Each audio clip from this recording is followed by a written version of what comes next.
春节见家长，我才发现男友一家竟然全是奇葩。听了3句话后，我直接转身走人。不成想3天后，他们一家却整整齐齐地跪在我家门口。姑奶奶，别说6万了，我们倒贴10万，求你让他入赘。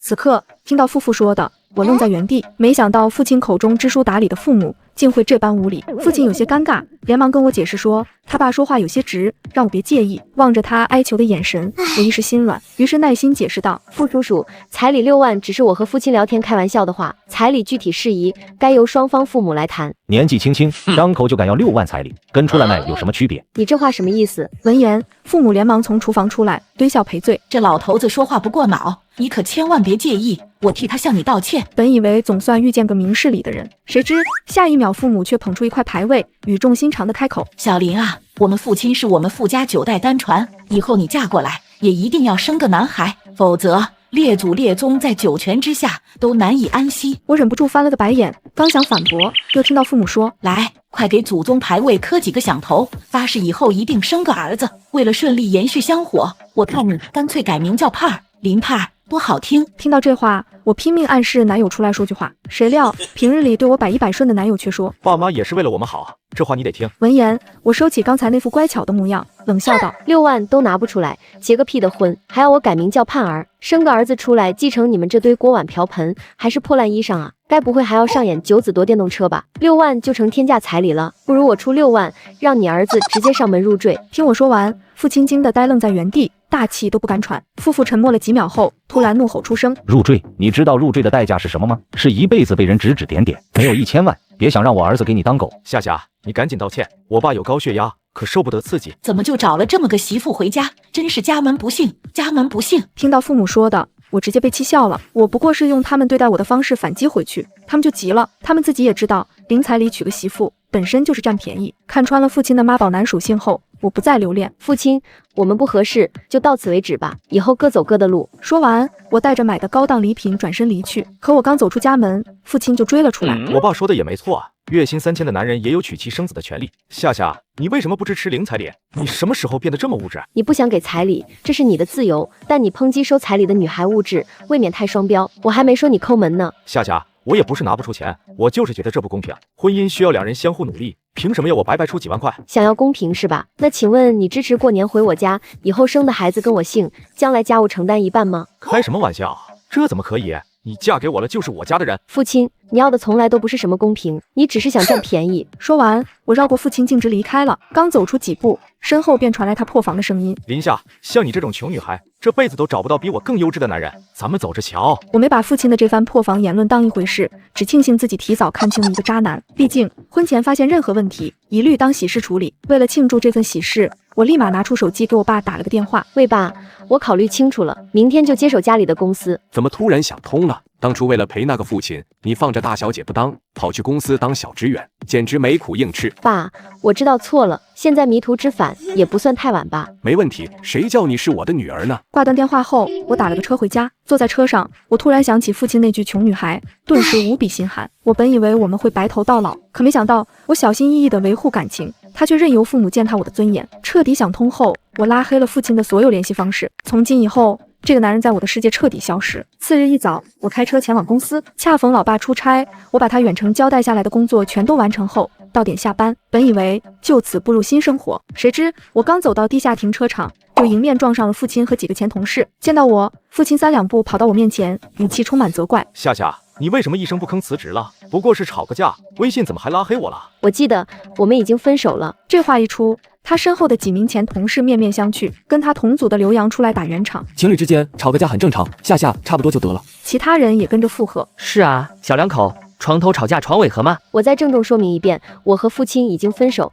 再没任何关系。谁再说这种话，别怪我翻脸。父亲脸上挂不住，他刚想说什么，却注意到我浑身名牌，瞬间恍然大悟。我说你怎么分手分得那么干脆？原来是傍大款了啊，怪不得非要彩礼。你是不是早就嫌我穷？听到父亲说的，我沉默着上下打量了他一眼，随后不屑摇头，开着车扬长而去。父亲果然又破防了，在车后对着我破口大骂。一想到父亲气得七窍生烟的模样，我就心情大好。谁知当晚共同好友贾明媛突然转发了个直播链接给我，夏夏，快看直播，父亲在网上说你收取天价彩礼。刚点进直播间，我就看到父亲哭得声泪俱下。曾经我以为我找到了真爱，把自己所有积蓄都花在了他的身上，谁知道我自以为单纯的女朋友林夏，竟然是一个只会傍大款的拜金女。父亲三言两语便把我塑造成了一个拜金女，甚至还污蔑说我收取他家66万彩礼。看完后，我人都气笑了，直接把事情原委告诉了贾明媛。他听后气得立马给我回拨了电话。这个父亲有病吧？6万的彩礼说成66万，这种人求着入赘我都瞧不上。夏夏，你赶紧开直播澄清吧，咱可不能受着我囊气。贾明媛，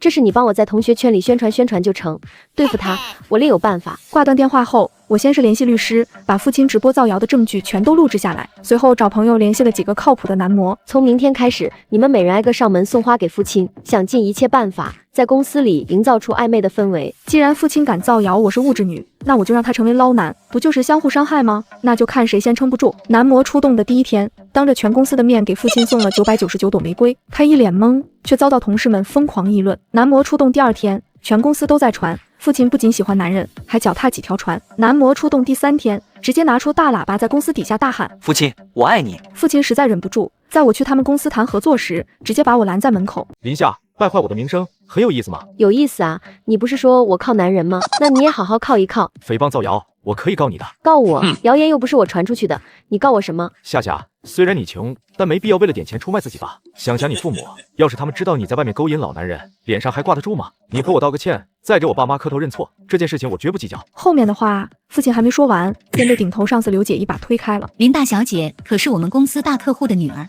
再敢对她不敬，就给我滚出公司！父亲听到这话，先是愣了一下，接着嘲笑道：“林夏，你现在怎么这么可笑啊？真以为自己穿个名牌衣服，背个名牌包就是千金大小姐了？你是生怕别人不知道你那些钱都是陪别人睡才得到的吧？”父亲越说声音越高，惹得路过的员工纷纷朝我们这边看过来。闻言，我淡淡开口道：“刘姐，看来你们公司的合作意愿也不是很强。父亲，我给你点好脸色，你就顺杆往上爬是吧？赶紧跟林小姐道歉。”刘姐，你跟他合伙骗我，她一个贫困生怎么就成大客户女儿了？刘姐气得都快心梗了，强压下愤怒后，当着全公司的面宣布我的身份。父亲，你给我听好了，林夏是我们大客户博洋集团老总林梦妍的亲生女儿，根本不是什么贫困生，赶紧道歉，否则给我滚蛋！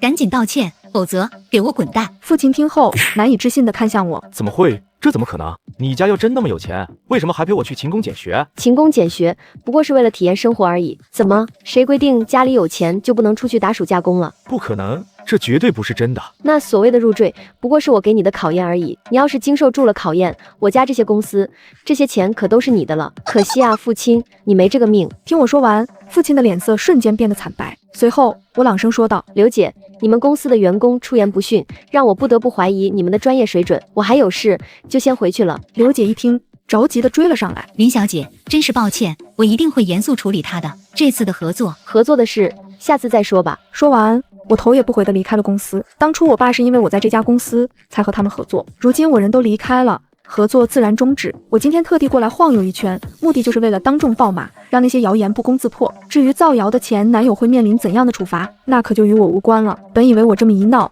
父亲能消停下来，谁知当晚我人还没到家，就接到了我妈的电话：“夏夏，你今晚先别回家，你前男友带着爸妈上门了，他们拎着一袋子钱，说要给你提亲。”一听这话，我立马朝着家的方向开去。刚走进家门，我就看到爸妈冷着一张脸坐在主位，而父亲的爸妈则可怜巴巴地坐在另一端，沙发边还放着一个塑料袋，里头装着几万块。亲家母，你们放心，夏夏以后嫁到咱们家，我一定把她当亲女儿看待。你们看，这6万块彩礼我都拿过来了。一见这架势，我大概猜到是怎么回事了。父亲得知我的真实身份后，自觉分手太吃亏，于是带着父母连夜来给我爸妈施压。我们家住在别墅区，按理说他们压根连小区大门都进不来，但是爸妈是个体面人，父亲的爸妈如果一哭二闹三上吊，他们肯定会让对方先进门聊聊。6万块彩礼可是照着小林的要求1分没少，你们点点看看，要是没什么问题，就赶紧挑个日子，让2个孩子把事办了。什么6万彩礼？我女儿从没说过这种话。再说，我女儿早和你们儿子分手了，结不结婚，和谁结婚都跟你们没有半毛钱关系。听到这话，父亲大气不敢喘，全程跟个鹌鹑似的。恰好这时，他一转头看到了我：“夏夏，你回来了。没想到你家里真的那么有钱，简直出乎我的预料。”是啊是啊，早跟我们说你家那么有钱，那6万的彩礼我们就爽快出了。不过小林，虽说你家有钱，但结婚后还是要以婆家为主，毕竟男人才是家里的天，爸妈，你们也太有素质了吧！对付这种烂人，直接找保安赶出去不就得了？夏夏，你先进房，这事我和你妈处理。一个前男友而已，跟我们没有半毛钱关系，有什么可处理的？说完，我直接把电话打给保安。家里进了几个奇怪的人，你们赶紧过来赶走吧。瞧见我这么干脆，父亲满脸怨愤。林夏，我们好歹在一起3年，你非要这样对我？今天你要是不给我一个说法，我就把你的私密照发到网上。说着，父亲便把一叠照片拿了出来。瞧见桌上的照片后，爸妈的脸色顿时变得煞白。原来这才是他威胁我爸妈让他们进门的原因。但是相恋3年，我从没和父亲做出逾矩的行为。这张照片只能是他偷拍的。不就是想要钱吗？开个价，只要不太过分，我可以给你。亲家公，感情的事怎么能用钱来衡量？再说了，我们家父亲都被小林害得丢了工作，这可不是拿钱能解决的。父亲丢工作是因为他上班期间辱骂客户，纯属自己活该，跟我可没关系。话可不能这么说，要不是你非要跟父亲分手，他能骂人吗？说到底，还不都是你害的？你们可真不要脸啊！今天我话就放这了，就你们这种心术不正的人，这辈子也别想娶我女儿，赶紧滚！今天我话就放这了，就你们这种心术不正的人，这辈子也别想娶我女儿，赶紧滚！你女儿不愿嫁，那就让我们父亲上门入赘得，实在不行，我们家倒贴10万，让他给你们当上门女婿也可以。想当上门女婿，我看你们是惦记我们这点家产，想吃绝户吧？亲家公，你这话说的太难听了。闭嘴！我跟你们不是亲家，也做不成亲家。夏夏，你好好劝劝你爸，这么激动，万一高血压进医院怎么办？做不成亲家，那你女儿的名声怎么办？她跟了我儿子3年，还被我儿子拍到了这种照片，这要是传出去了，谁敢要？就是夏夏，你就别折腾了，好好听爸妈的，找个时间咱们领证结婚吧。我听说你现在在你爸公司当总经理呢，结婚后这个位置就让给我吧。我轻轻拍着我爸的肩，安抚好他的情绪后，缓缓走到父亲面前。父亲，原本我想看在3年感情的份上，放你一马。既然你这么不要脸，那就别怪我不客气。够了，夏夏，就别再惹我爸妈生气了好吗？话音刚落，我也从包里掏出一沓照片，甩在了茶几上。不就是亲密照吗？我也有啊，各种角度，各种男人，应有尽有。父亲低头一看，顿时吓得脸色惨白。照片上是父亲跟各种男人的亲密照，有人给他送花，有人撅嘴亲他，还有人将他揽进怀里。我妈伸出脖子瞥了一眼，立马露出嫌弃的表情。你这小伙子看上去斯斯文文，怎么背地里和那么多男人牵扯不清，伤风败俗哦，伤风败俗哦。父母本就是个很传统的女人，瞧见那些照片后，气得身子都踉跄了。这怎么回事？林夏，你不仅请一堆男人上门骚扰我，还拍这种照片，恶不恶心啊？恶心？没有吧，我只是把你做的事情重复做了一遍而已，你怎么能说我恶心呢？要不这样，你把我的照片发网上，我也把你的发网上，就看谁拍的更劲爆咯。林夏，这种招数都想得出来，你要不要脸啊？对付人渣要什么脸？这话一出，傅家人瞬间哑火。我爸乐得朝我直竖大拇指，不愧是我林慕言的女儿，好样的！父父见状，愤怒不已，上前就把桌上那堆照片撕了个稀巴烂。撕呗，反正我电脑里多的是照片备份，到时候啊，我就把这些照片丢到你们村子里，让大家伙都看看，你们的好儿子居然勾引男人哦！我要请律师告你，我要告到你坐牢。父母不说这事还好，一说我又想起了另外一件把柄，于是我从手机调出录下的视频，放给父亲一家人看。既然说到法律，我想起来前阵子父亲在直播间里造我谣，你们说造谣诽谤，法官会怎么判啊？父母这下彻底慌了，他扯着父亲的衣袖，情绪激动：“儿子，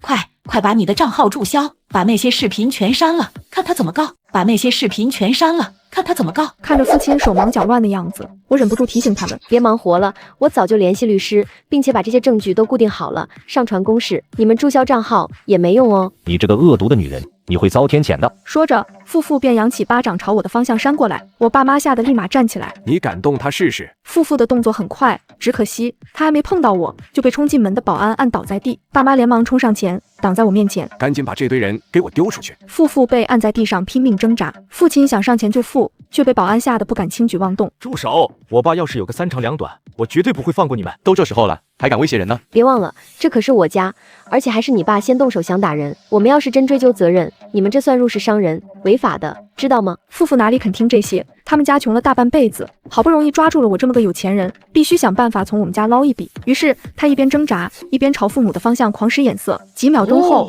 父母直接往地上一倒。哎呀，来人呐！救命啊！你们居然打我一个老婆子，我要报警！儿子，快报警啊！随后，父母便假装晕死过去了。父亲秒懂，立马拿出手机作势报警。你们竟然敢打我妈！等着吧，这回我肯定不会放过你们！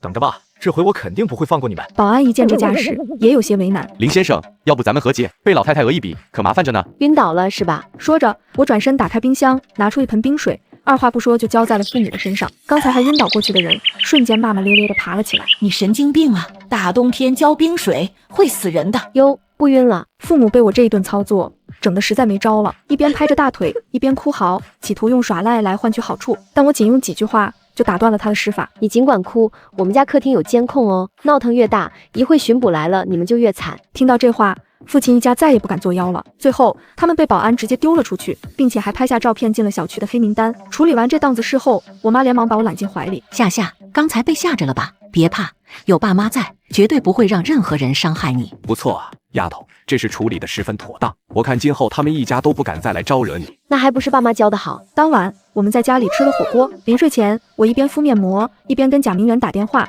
吐槽父亲一家的奇葩行径。贾明媛听后震惊不已，天哪，真没想到父亲居然是这种人。以前上大学的时候还觉得他这人挺有骨气的呢。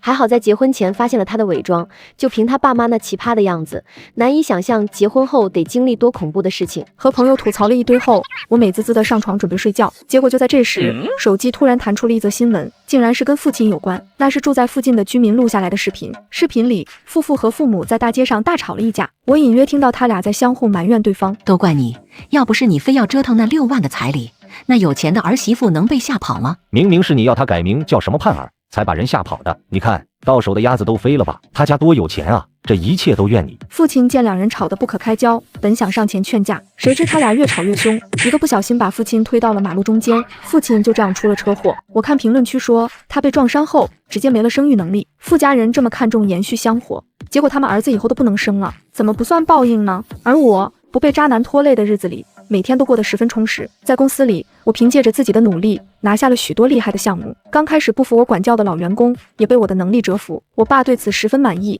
并且渐渐退居二线，把公司的大权都交到了我的手里。公司业务蒸蒸日上，我也在这个过程中成长了不少。再后来，一次偶然的业务洽谈中，我结识了现在的男友季伯常。季伯常温文尔雅，气质不凡，并且在商业这一块有着十分独到的见解，我被他吸引，便有意无意制造相处的机会。谁知后来却发现季伯常父母跟我爸妈是老朋友，我们两家还算是交，于是乎我们自然而然地走到了一起。又半年过去，我和季伯常开始商量结婚的事情。这一次我吸取了父亲的教训，想试探性地问他彩礼的事，谁知我还没来得及开口，季伯常便把一张卡以及公司的股份赠与书递到我的面前。我接过卡一查，发现里面竟然高达8位数，连忙把卡还了回去。伯常，这高达8位数的彩礼实在是太多了。夏夏，我爱你，我恨不得把我拥有的一切都给你。这彩礼钱绝不是物化你的意思，而是我能拿得出来的所有诚意。季伯常身价上百亿，但可用的流动资金并不多，这些钱的确是他能拿出来的最佳诚意。那一刻，我热泪盈眶。我知道我爱对了人，真正的爱从来都不是算计，而是我赤诚一片，捧着一颗真心来见你。那之后许久，我都没听到父亲的消息。可我从未想过，再次跟父亲见面时是在我的婚礼上。那时我缓缓走进大堂，朝季伯常走去，可走到一半，突然听到有个熟悉的声音喊了一句：夏夏。我用余光瞥见了父亲，曾经的高材生，如今却沦为了酒店服务员。我奔向了幸福，而他却红着眼眶转身逃离了现场。此后山高路远，再也不见。